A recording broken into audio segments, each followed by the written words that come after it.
Video start అయ్యే కంటే ముందు మీ అందరికీ ఒక క్వశ్చన్. మనం ఏ యుగంలో జీవిస్తున్నాం? మీలో దాదాపు అందరూ కలియుగం అనే చెప్తారు, కానీ చాలా మంది ఎక్స్పర్ట్ ప్రకారం కలియుగం ఎండ్ అయిపోయింది అండ్ మనం ద్వాపర యుగంలో జీవిస్తున్నాం. కానీ ఎలా? ఈ థియరీని ప్రూవ్ చేయడానికి ఏ ఆధారాలు ఉన్నాయి అండ్ మనం నిజంగా ఏ యుగంలో ఉన్నాం? ఇవన్నీ తెలుసుకోవాలంటే ఉండండి వీడియో యొక్క ఎండ్ వరకు. So welcome to the new video, concept of yogas. According to Hindu scriptures, time అనేది 4 యుగాలుగా విభజించబడింది: సత్యయుగం, త్రేతాయుగం, ద్వాపరయుగం, కలియుగం. విష్ణువు ప్రతి యుగంలో అవతారం తీసుకుంటాడు అండ్ ధర్మాన్ని పునఃస్థాపిస్తాడు. సత్యయుగంని గోల్డెన్ ఏజ్ అని కూడా అంటారు, ఎందుకంటే ఈ యుగంలో 100% మంచే ఉంటుంది. ఏ ఒక్కరు కూడా అహంకారం అనే భావనతో ఉండరు, అందరూ కలిసిమెలిసి ఉంటారు. సత్యయుగంలో విష్ణువు యొక్క 4 అవతారాలు మనకు కనిపిస్తాయి: మత్స్య అవతారం, కూర్మ అవతారం, వరాహ అవతారం మరియు నరసింహ అవతారం. సత్యయుగంలో అందరూ సంతోషంగానే ఉంటారు, ఒకరితో ఒకరు ఎప్పుడు కూడా పోట్లాడరు. ఈ యుగంలో ప్రతి ఒక్కరూ దేవుణ్ణి పూజిస్తారు మరియు ప్రతి ఒక్కరూ తమ కర్తవ్యాన్ని నిర్వర్తిస్తారు. సత్యయుగంలో ఒక మనిషి ఆయువు దాదాపు 1,00,000 సంవత్సరాలు ఉండేదంట అండ్ హైట్ వచ్చేసి దాదాపు 32 ఫీట్. అండ్ విష్ణు యొక్క 4 అవతారాల తర్వాత 4,800 దివ్య వర్షాలు కంప్లీట్ అయ్యాక దశరథ మహారాజు రాజ్యంలో రాముడు జన్మించడంతో సత్యయుగం అనేది ఎండ్ అయిపోయింది. ఇక్కడే స్టార్ట్ అవుతుంది రెండవ యుగం, అదే త్రేతాయుగం. త్రేతాయుగంని సిల్వర్ ఏజ్ అని కూడా పిలుస్తారు. ఈ యుగంలో 75% మంచి మరియు 25% చెడు అనేది ఉంటుంది. త్రేతాయుగం అనగానే మనకు గుర్తుకొచ్చేది రామాయణం. త్రేతాయుగంలో విష్ణు యొక్క 3 అవతారాలు మనకు కనిపిస్తాయి: రాముడు, పరశురాముడు మరియు వామన అవతారం. ఈ యుగంలో యావరేజ్ గా ఒక మనిషి ఆయువు 10,000 సంవత్సరాలు ఉండేదట అండ్ యావరేజ్ హైట్ వచ్చేసి 21 ఫీట్లు. శ్రీరాముడు రాముని అవతారం వదిలేయడంతో త్రేతాయుగం కూడా ఎండ్ అయిపోయింది. ఇక్కడే స్టార్ట్ అవుతుంది 3వ యుగం, అదే ద్వాపర యుగం. ద్వాపర యుగంని బ్రాంజ్ ఏజ్ అని కూడా పిలుస్తారు. ఈ యుగంలో 50% మంచి మరియు 50% చెడు అనేది ఉంటుంది. ద్వాపర యుగంలో మనకు గుర్తుకొచ్చేది 18 రోజుల కురుక్షేత్ర యుద్ధం, మహాభారతం. ఈ యుగంలో కృష్ణుడు భగవద్గీత ద్వారా చాలా మందికి దారి చూపాడు. విష్ణు యొక్క 2 అవతారాలు ఈ యుగంలో మనకు కనిపిస్తాయి, అదే కృష్ణుడు మరియు బుద్ధుడు. చాలా మంది విష్ణు యొక్క 9వ అవతారం తిరుపతిలోని వెంకటేశ్వర స్వామి అని కూడా చెప్తారు, కానీ ఇది చాలా కాంట్రవర్షియల్ విషయం. విష్ణువుకి 10 అవతారాలే కాక 24 అవతారాలు ఉన్నాయని అంటారు. ఇదంతా వేరే కాన్సెప్ట్. ఇప్పుడు యుగాల గురించి డిస్కస్ చేస్తున్నాం కాబట్టి ఇది కంటిన్యూ చేద్దాం. మహాభారత యుద్ధం తర్వాత తన వంశం మొత్తం నాశనం చేశాడని కృష్ణుడి మీద కోపంతో గాంధారి మీ వంశం కూడా ఈ విధంగానే నాశనం అవుతుందని శపిస్తుంది. గాంధారి శాపం వలన యాదవ వంశం అంతమైపోతుంది. దీని తర్వాత ఒకరోజు కృష్ణుడు చెట్టు కింద ఉంటే ఒక వేటగాని బాణం అనుకోకుండా వచ్చి కృష్ణుడు కాలికి తగులుతుంది అండ్ అక్కడే కృష్ణుడు తన శరీరాన్ని విడిచిపెడతాడు. దీని తర్వాత పాండవులు రాజ్యాన్ని అప్పగించి హిమాలయాలకు వెళ్తారు. ఇక్కడే 4వ యుగం ఆరంభమవుతుంది, అదే కలియుగం. కలియుగంని ఐరన్ ఏజ్ అని కూడా పిలుస్తారు, ఎందుకంటే ఈ యుగంలో మంచి కంటే ఎక్కువ చెడే ఉంటుంది. 75% చెడు ఉంటే కేవలం 25% మాత్రమే మంచి అనేది ఉంటుంది. అది మీ చుట్టుపక్కల చూస్తే ఈజీగా మీకే తెలుస్తుంది. హిందూ పురాణాల ప్రకారం ఎప్పుడైతే కలియుగం పీక్ స్టేజ్ లో ఉంటుందో, అంటే మంచి అనేది అంతరించిపోయే సమయం వస్తుందో, అప్పుడు విష్ణువు యొక్క 10వ అవతారం వస్తుంది అండ్ అదే కల్కి అవతారం. మన పురాణాల ప్రకారం కలియుగ అంతంలో కల్కి వచ్చేసి కలి అనే రాక్షసుడిని సంహరించి కలియుగంలో చెడుని అంతం చేస్తాడు. ఇక్కడితో ఈ యుగం అనేది ముగుస్తుంది. ఈ యుగాలు అనేవి ఒక పర్టికులర్ టైం సైకిల్ గా డివైడ్ చేయబడ్డాయి. మన పురాణాల ప్రకారం సత్యయుగం 4,800 దివ్య వర్షాలు, అంటే డివైన్ ఇయర్స్. త్రేతాయుగం 3,600 దివ్య వర్షాలు. ద్వాపరయుగం 2,400 దివ్య వర్షాలు. కలియుగం 1,200 దివ్య వర్షాలు. దీని డివైన్ ఇయర్స్ లో చూస్తే 4:3:2:1 అనే రేషియో వస్తుంది అండ్ కలియుగం తర్వాత మళ్ళీ సత్యయుగం వస్తుంది అండ్ ఈ సైకిల్ కంటిన్యూ అవుతూనే ఉంటుంది. కానీ 1 divine year equal to 360 human years. కాబట్టి దీన్ని ఇంటూ 360 చేస్తే సత్యయుగం అనేది 17,28,000 సంవత్సరాలు వస్తుంది అండ్ త్రేతాయుగం 12,96,000 సంవత్సరాలు. ద్వాపరయుగం 8,64,000 సంవత్సరాలు. కలియుగం 4,32,000 సంవత్సరాలు. మన పురాణాల ప్రకారం కలియుగం స్టార్ట్ అయ్యి కేవలం 5,000 సంవత్సరాలు మాత్రమే అవుతుంది.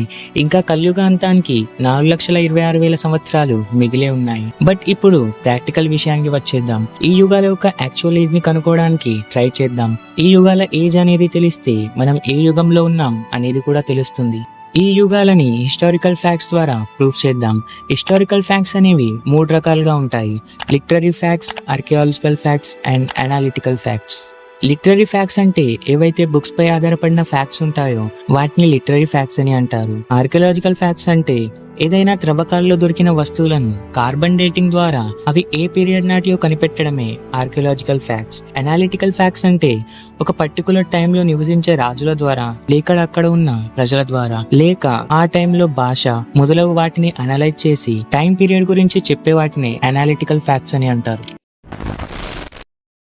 మన హిందూ పురాణంలో పుస్తకాలు అనగానే ముందుగా మనకు గుర్తుకు వచ్చేది వేదాలు. వేదాలు అనేవి డైరెక్ట్ గా దేవుని నుండి లభించిన జ్ఞానం అని చెప్తారు, మరియు వీటికి ఆథర్స్ ఎవ్వరు కూడా ఉండరు.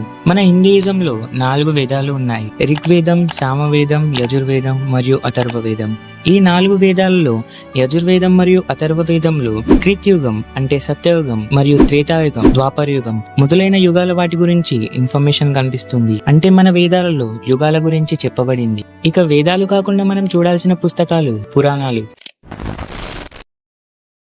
మెయిన్ గా విష్ణు పురాణంలో ఈ యుగాలపై చర్చ మనకు కనిపిస్తుంది. విష్ణు పురాణం ప్రకారం 4 యుగాలు ఉంటాయి: సత్యయుగం, త్రేతాయుగం, ద్వాపరయుగం, కలియుగం. అండ్ ఒక్కో యుగం యొక్క కాల వ్యవధి 1:2:3:4 రేషియోలో మనకు కనిపిస్తుంది. సత్యయుగం 4000 దివ్య వర్షాలు, త్రేతాయుగం 3000 దివ్య వర్షాలు, ద్వాపరయుగం 2000 దివ్య వర్షాలు మరియు కలియుగం 1000 దివ్య వర్షాలు. ఇదే కాకుండా ఒక ట్రాన్సిషన్ పీరియడ్ అనేది కూడా ఎగ్జిస్ట్ అవుతుంది. ట్రాన్సిషన్ పీరియడ్ యుగం యొక్క ఆరంభం మరియు అంతంలో వస్తుంది. ఎగ్జాంపుల్ కి సత్యయుగం యొక్క కాల వ్యవధి 4000 దివ్య వర్షాలు మరియు దీనికి 800 దివ్య వర్షాలు ట్రాన్సిషన్ పీరియడ్ అనేది ఉంటుంది. అంటే సత్యయుగం కన్నా ముందు 400 దివ్య వర్షాల టైం పీరియడ్ ఉంటుంది మరియు సత్యయుగం తర్వాత కూడా 400 దివ్య వర్షాలు టైం పీరియడ్ ఉంటుంది.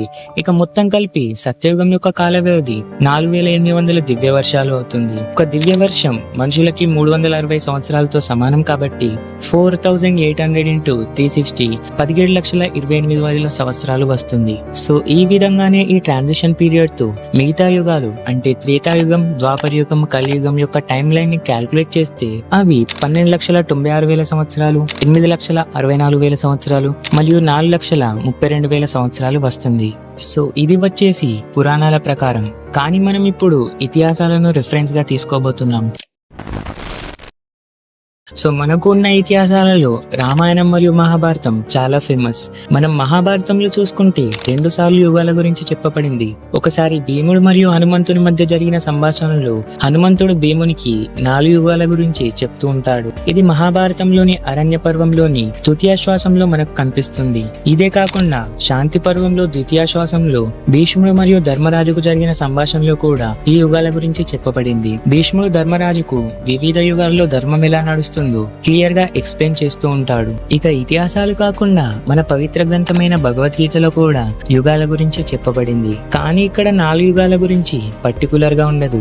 4వ అధ్యాయంలోని 8వ శ్లోకం ప్రకారం అధర్మం ఎప్పుడైతే పెరిగిపోతుందో అప్పుడు ధర్మాన్ని స్థాపించడానికి ప్రతి యుగంలో నేనే జన్మిస్తాను అని కృష్ణుడు అర్జునునికి చెప్తూ ఉంటాడు. ఈ శ్లోకం చాలా ఫేమస్ అండ్ ఇది మనం చాలా సార్లు విన్నాం కూడా. ఈ శ్లోకం వచ్చేసి పరిత్రాణాయ సాధూనాం వినాశాయ చ దుష్కృతాం ధర్మ సంస్థాపనార్థాయ సంభవామి యుగే యుగే. ఇక్కడ 4 యుగాలు అని లేదు, కానీ యుగం అనే వర్డ్ మాత్రం ఉంది. భగవద్గీత మహాభారతం యొక్క పార్ట్ కాబట్టి మహాభారతంలో చూసాం అండ్ మహాభారతంలో మనకు ఈ 4 యుగాలు ఉంటాయని తెలిసింది.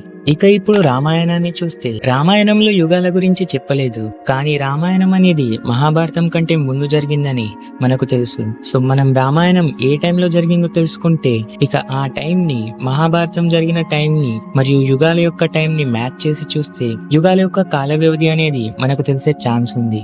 రామాయణంలో రాముడు పుట్టినప్పుడు జరిగిన గ్రహాల యొక్క కదలికల గురించి చెప్పబడింది. రామాయణం ప్రకారం ఆ టైంలో జరిగిన గ్రహాల కదలికలను ప్లానెటేరియం సాఫ్ట్వేర్ లో చూస్తే రాముని జన్మ తేదీ క్రీస్తుపూర్వం 5114 జనవరి 10వ తేదీ అని తెలిసింది. అంటే రామాయణం ఇప్పటి నుండి 7000 సంవత్సరాల ముందు జరిగిందని తెలుస్తుంది. ఇక మహాభారతం విషయానికి వస్తే కురుక్షేత్ర యుద్ధ సమయంలో మనకు 2 గ్రహణాలు చూడడానికి దొరుకుతాయి. దీని ప్రకారం ఒకటి సూర్యగ్రహణం మరియు మరియు ఇంకొకటి చంద్రగ్రహణం. ఎందుకంటే కురుక్షేత్ర యుద్ధం 18 రోజులు జరిగింది అండ్ 18 రోజులలో 2 సూర్యగ్రహణాలు కానీ 2 చంద్రగ్రహణాలు కానీ వచ్చే ఛాన్స్ లేదు. సో ఈ ఇన్ఫర్మేషన్ ని ప్లానటేరియం సాఫ్ట్వేర్ లో వేస్తే క్రీస్తు పూర్వం 3500 సంవత్సరాల నుండి 1500 సంవత్సరాల మధ్య కాలంలో ఇట్లాంటి కోఇన్సిడెన్సెస్ 6 సార్లు జరిగాయని తెలిసింది. దీన్ని బట్టి చూస్తే మహాభారతం మరియు రామాయణం మధ్య కేవలం దాదాపు 2000 సంవత్సరాల డిఫరెన్స్ మాత్రమే కనిపిస్తుంది.